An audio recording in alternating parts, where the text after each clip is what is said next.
Hi, this is Divyarani. Welcome back to my YouTube channel. ఈరోజు మా జీవితంలో చాలా స్పెషల్ డే. అదే మా 5th వెడ్డింగ్ యానివర్సరీ. అందరికీ నమస్కారం. ఇంకా దేవునికి అయితే పూజ చేస్తున్నాడు మా హస్బెండ్. నేనైతే ఇంకా గుడికి వెళ్దామని పాయసం వండుతున్నా. మా పాప ఏమో ఇంకా దేవునికి మొక్కుతా ఉన్నది. ఇంకా అందరం కలిసి ఇంట్లో దేవునికి దీపం ముట్టించేసి ఇంకా అందరం కలిసి గుడికి అయితే బయలుదేరాం. ఈ స్పెషల్ డేని ఎలా సెలబ్రేట్ చేసుకున్నామో ఈ బ్లాగ్ ద్వారా మీతో షేర్ చేసుకుంటాను. ఇవాళ మిమ్మల్ని ఒక స్పెషల్ ప్లేస్కి తీసుకెళ్తాను. నేను ఎప్పటి నుంచో వెళ్ళాలనుకుంటున్న ఆ టెంపుల్కి ఇది ఫస్ట్ టైం విజిట్ చేయడం. యాక్చువల్గా ఈ వీడియో నేను ఎప్పుడో పోస్ట్ చేయాలి, కానీ కొన్ని అనివార్య కారణాల వల్ల నేను పోస్ట్ చేయలేకపోయాను. ఇప్పుడైతే పోస్ట్ చేస్తున్నాను. ఫైనల్గా మేమైతే టెంపుల్కి అయితే విజిట్ చేసాము. ఈ టెంపుల్ నాగారంలో చుట్టుపక్కల ఉన్న వాళ్ళకి చాలా మందికి తెలిసే ఉంటుంది. ఈ టెంపుల్ స్పెషల్ ఏంటో మాత్రం నాకు తెలియదు, ఎందుకంటే నేను వెళ్ళిందే ఫస్ట్ టైం కాబట్టి నాకు ఆ స్పెషల్ ఏంటి, ఆ టెంపుల్ ఎక్కడ ఉంటుంది, ఏమేమి దేవుళ్ళు ఉంటాయని కూడా తెలియదు. ఫస్ట్ నేను ఎంట్రీ ఇవ్వగానే పక్కన కుంకుమార్చన జరుగుతుంది. ఎంత ప్రశాంతంగా అనిపిస్తుంది తెలుసా. లేడీస్ అందరూ ఉండి కుంకుమార్చన జరుగుతున్నది. ఇంకా మేము సైడ్కి వెళ్ళి కాలు కడుక్కుందాం అనేసి నేను సైడ్కి వెళ్ళిపోయినాం. ఇంకా ఇటు సైడ్ చూడంగానే ఇక్కడ హోమం జరుగుతున్నది. మేము లోపలికి వెళ్ళగానే ఒక పక్కన కుంకుమార్చన, ఇంకో పక్కన హోమం జరగడం, అక్కడున్న వాతావరణం అంతా భక్తితో ప్రశాంతంగా పీస్ఫుల్గా అనిపించింది. ఇంకా మా హస్బెండ్, మా పాప, నేను అందరం కలిసి ప్రదక్షిణ అయితే పూర్తి చేసుకున్నాం. తర్వాత స్వామిని దర్శించుకుంటున్నాం. అయితే అక్కడున్న పంతులు ఏమన్నారంటే లోపలికి వెళ్ళి దేవుణ్ణి దర్శించుకుంటారా అని అడిగారు. సరే వెళ్తాము అని చెప్పాను.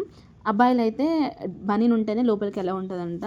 ఇంకా ఆ రోజు మా హస్బెండ్ నేను రాను, నువ్వు ఒక్కదాన్ని వెళ్ళేసి రానంటే ఇంకా నేను వెళ్ళి లోపలికి వెళ్ళి స్వామివారిని దగ్గర నుండి దర్శించుకొని ఇంకా బయటికి అయితే వచ్చాను. ఇంకా కొద్దిసేపు లోపలనే కూర్చున్నాం, కానీ అది క్లిప్ అయితే వీడియో లేదు, డిలీట్ అయిపోయింది.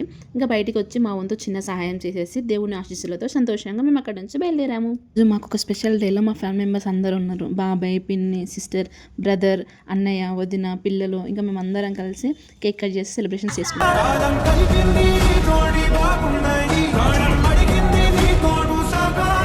ఇది మా చిట్టిపట్టి బంగారు తల్లి. ఇక్కడ మా తమ్ముడు అగ్గిపెట్టే వెలిగించే విధానం చూడండి. ఇప్పుడు మా ఫ్యామిలీ మెంబర్స్ ని ఒక్కొక్కరిని పరిచయం చేశాను.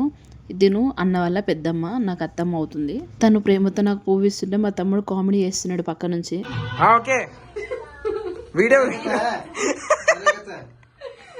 వీళ్ళిద్దరు మా పిన్ని, మా బాబాయ్.